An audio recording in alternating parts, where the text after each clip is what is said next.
ये अपने दोस्त को पिक करते हैं, दोनों स्पोर्ट्स बाइक पे जाते हैं, फेस्ट को एंजॉय करते हैं, वहाँ नाच गाना करते हैं। और वहाँ पर जो हार्दिक से गलती हुई, वो गलती वो आज तक भूल नहीं पा रहे। नाचते नाचते कब उनके हाथ से वो जो ताबीज़ था जो गले में इन्होंने पहना था उस पर हाथ लगा और वो ताबीज़ टूट गया, इन्हें खुद को नहीं पता चला। कब पता चला? बाद में। ये अपने फेस्ट से निकलते हैं और फेस्ट से सीधा घर आ रहे थे, अपार्टमेंट नहीं जा रहे थे, सीधा घर इन्हें वापस आना था क्योंकि पापा की तबीयत खराब थी। तो इन्होंने सोचा था फेस्ट के बाद मैं सीधा घर आऊँगा। जब ये फेस्ट से घर आ रहे थे, फुल स्पीड में इनकी बाइक चल रही थी और बाइक की तेज़ी बहुत ज़्यादा थी। अचानक से जो हार्दिक है वो बाइक चला रहे थे और वो खड़े ब्रेक मारते हैं, बाइक सीधा रोड पे घसीटती हुई जाती है। इनका एक्सीडेंट नहीं हुआ, लेकिन जो पीछे दोस्त बैठा था वो बुरी तरीके से डर गया था। उन्होंने हार्दिक से पूछा कि हार्दिक सब सही तो है? हार्दिक वहाँ पर काँप गए थे और काँपते काँपते बोलते, तूने देखा कोई अभी बाइक के आगे आया था? वो बोलते, तू पागल है क्या? मैं अभी तो देख ही रहा हूँ, कौन आया था? कोई भी नहीं आया। हार्दिक उस टाइम पर समझ गए थे कि उनकी ज़िंदगी में फिर दोबारा वो जो शापित चीज़ें थी वो अपनी जगह बना रही है।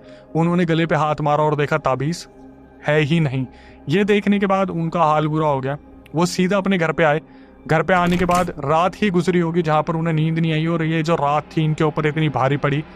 वहाँ पर वो जो एंटिटीज़ थी इन्हें साक्षात दिख रही थी, जहाँ पर इनका हाल बुरा हो गया, जहाँ इनका सोना मुश्किल हो गया था। सुबह तक इनकी हालत बहुत ज़्यादा ख़राब हो गई, जहाँ पर इन्होंने अपने घर वालों को नहीं बताया कि ताबीज़ टूट गया है।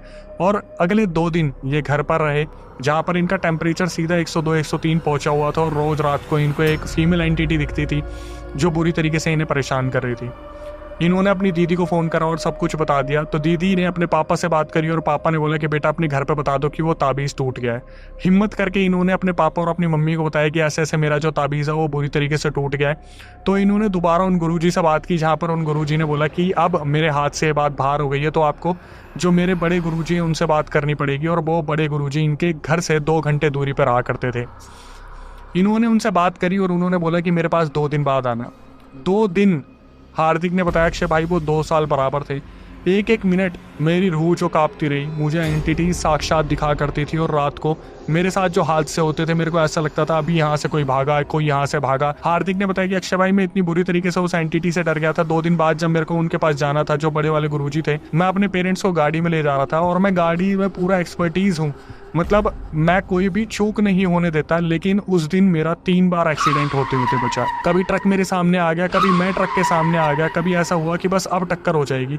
3 बार एक्सीडेंट होते बचा। जब बड़े गुरुजी के आश्रम में ये लोग पहुंचे तो अंदर से एक इंसान आया जिन्होंने बोला कि ये ब्लू कलर की टी शर्ट जिस लड़के ने पहनी है गुरुजी से अंदर बुला रहे हैं। गुरुजी ने सामने जाते ही एक एक बात इनके सामने रखनी शुरू कर दी कि हाँ क्या हुआ, वो दिखी थी, वो बाइक पे से गायब हो गई और ऐसे ऐसे प्रोफेसर